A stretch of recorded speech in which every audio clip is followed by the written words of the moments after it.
When World War II ended, the victorious Allies divided Germany into 4 occupation zones.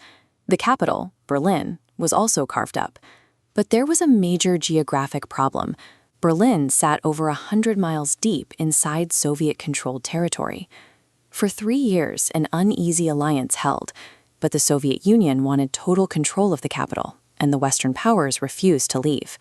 In June 1948, Joseph Stalin made his move. He ordered Soviet forces to block every single highway, railway, and canal leading into the western sectors of Berlin. Overnight, more than 2 million civilians were completely cut off. No food, no fuel, no medicine. They were trapped behind a geopolitical wall inside a city still devastated by war. American and British leaders faced a terrifying choice. They could abandon Berlin to the Soviets, or instead, they could force an armed convoy through the barricades and risk triggering a Third World War. They chose a third option. They decided to supply the entire city from the sky. What started as a desperate humanitarian rescue rapidly evolved into a brutal test of endurance.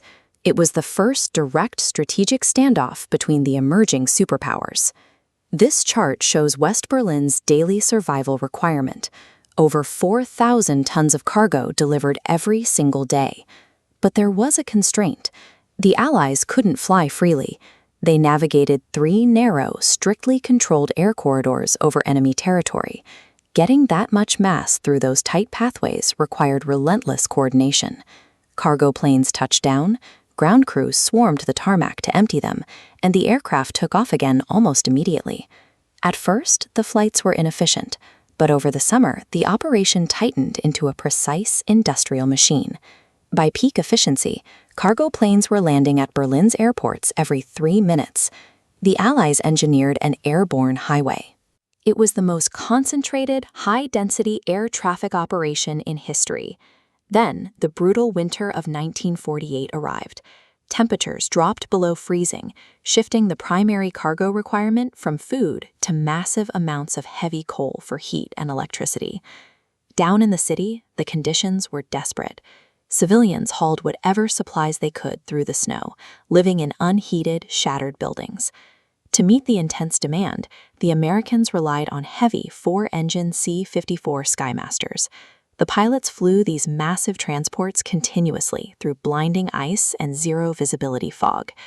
Amid the harsh conditions, one pilot named Gail Halverson started a small tradition. Before landing, he dropped tiny handkerchief parachutes carrying rations of candy to the children waiting by the airfield. The children called them the Candy Bombers. These tiny drops delivered a psychological victory, sustaining the city's hope through the darkest months of the siege. The Berlin Airlift continued for nearly a year. Allied crews flew more than 277,000 flights, delivering over 2.3 million tons of life-saving cargo. Finally, in May 1949, Stalin recognized the reality. The blockade had completely failed to break the city. He ordered the roads and railways reopened. The Soviet Union admitted defeat and lifted the blockade. By sustaining the city through the air, the Allies successfully held their ground in Berlin, without ever escalating to an armed conflict.